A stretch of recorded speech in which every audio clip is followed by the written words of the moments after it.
84 opštine u Srbiji, makar jedno seosko domaćinstvo otvorilo je vrata gostima. U Vojvodini su to tradicionalno salaši, na kojima se sve češće uz retro prate i moderni trendovi. Deca ovde dolaze zbog bazena ili zbog životinja? Apsolutno zbog životinja. Većina dece, odnosno naši gosti, imaju svoje miljenike, tako da dolaze zbog njih često. I ovde kod vas mini zovrt. Hajde malo da nahranimo. Mi imamo mini zovrt sa... Ajde. Mi imamo mini zovrt sa preko 50 različitih životinjica, tako da većina dece iz grada zbog svojih omiljenih dolaze kod nas, čak im donesu i hranu i obilaze ih često.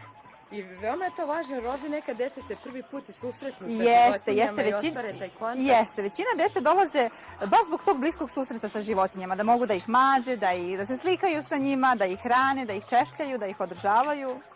I salaš je zadržao ono salašarsko staro u smislu detalja, izgleda samog. Apsolutno. Ali ima i ovih nekih modernih stvari, pa se ovde sad prave i svadbe. Jeste, imamo svadbe, krštenja, rođenja, samo veselo. Jesi li prvi put ovde? Da.